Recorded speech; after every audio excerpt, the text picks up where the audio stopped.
Ya, Assalamualaikum warahmatullahi wabarakatuh. Selamat bergabung di mata kuliah TQM.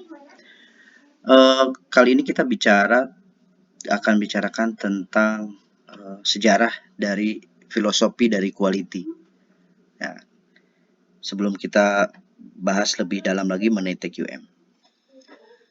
Kita mengenal di dunia kualitas itu banyak para senior-senior guru-guru kita terkait quality itu sudah melakukan kontribusi dalam peningkatan kualitas dari produk atau jasa. Itu misalnya Walter A. Shepard, terus kemudian Edward Deming, terus kemudian Joseph Juran, Armand Weichbund, kemudian Phillips Crosby, kemudian Genesi Taguchi, terus kemudian Kaura Ishikawa. Itu juga mereka adalah para guru-guru di bidang kualitas. Kalau kita bedakan, ini adalah membedakan beberapa pengertian atau dibandingkan dari 3 guru ini, Crosby, Deming, sama Juran. Terkait definisi, ya, kalau Juran, fitness for use, kalau Deming, a predictable degree of uniformity and dependability at low cost and sweet to the market. Kemudian conformance to specification. Jadi intinya dari 3 guru ini kita bandingkan beberapa definisi-definisi. Ada mengenai ini, ada statistik proses kontrol, terus kemudian improvement basis, teamwork, cost of quality. Ini semua dibandingkan. Ya. Termasuk dengan purchasing, good receipt, kemudian vendor rating, single resource of supply, itu masing-masing memiliki paradigma dan pengertian yang sedikit hampir mirip-mirip.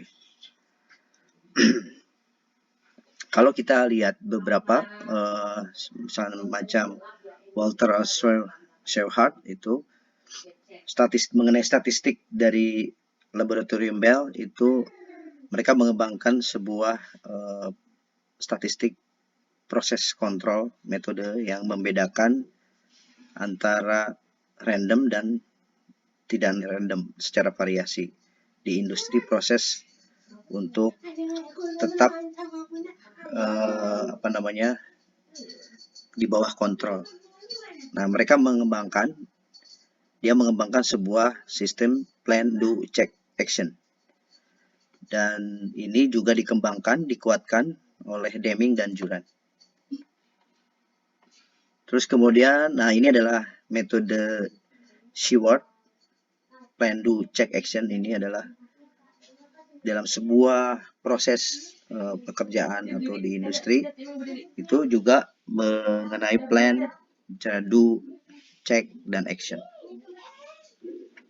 Nah, kalau di Edward Deming itu mengembangkan statistik proses kontrol, di mana metode mengendalikan sebuah proses itu baik atau tidak menggunakan metode statistik proses kontrol, di mana ada batas atas dan batas bawah. Nanti kita akan bicarakan lebih lanjut di sesi berikutnya. Kemudian secara umum, bagaimana mengendalikan sebuah kualitas. Ini ada identifikasi dari 14 kritikal yang harus kita perbaiki dari kualitas. Dan di dalam ini juga Mr. Ben Deming itu mengembangkan Deming Prize, semacam award atau penghargaan kepada industri yang sudah menjalankan industri secara excellence di Jepang. Kemudian ada 14 hal yang dalam rangka perbaikan kualitas. Ya. Nah, Deming ini adalah filosofinya.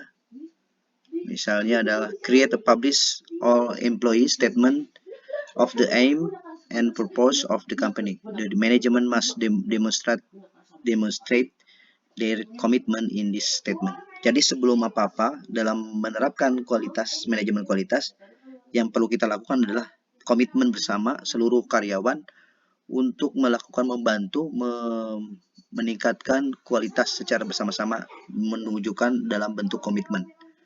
Kemudian learn the new philosophy.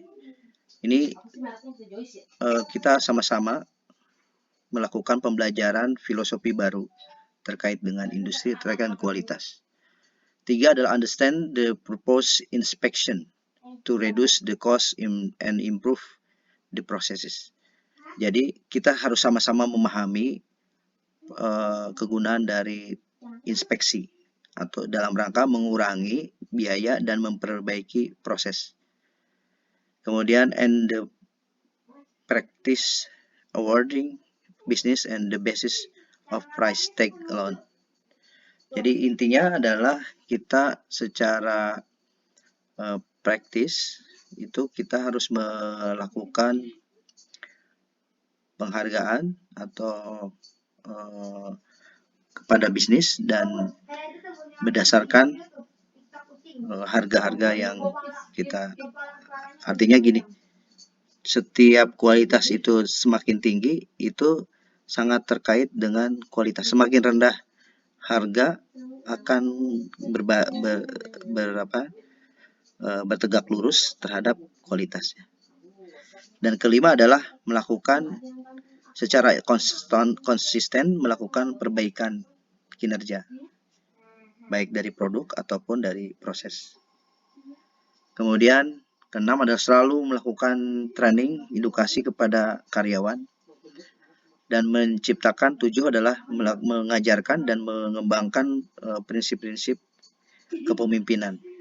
Ke-8 adalah drive out fear. Jadi kita mengendalikan ketakutan dan menghasilkan sebuah inovasi-inovasi untuk meningkatkan lingkungan. 9, optimize the team effort. Jadi mengefektifkan, mengoptimalkan dari usaha-usaha teamwork. Kemudian 10, mengurangi exhortation for the workforce. Jadi mengurangi hambatan-hambatan terhadap tim kerja. Kemudian mengurangi numerik jumlah kuota dari produksi. Jadi mengurangi beberapa reject yang akan mungkin keluar dalam sebuah production. Kemudian 12, menghilangkan hambatan-hambatan yang terjadi ada di tenaga kerja di lapangan. Kemudian memberikan penghargaan untuk melakukan pembelajaran dan self-improvement, meningkatkan perbaikan diri sendiri untuk meningkatkan knowledge-nya, skill-nya, dan lain-lain. Ke-14 adalah take action, melakukan ambil tindakan dalam rangka menyelesaikan transformasi dalam sebuah organisasi atau proses. Nah, itu kira-kira yang menjadi pembahasan kita. Nanti kita lanjut lagi ke video berikutnya.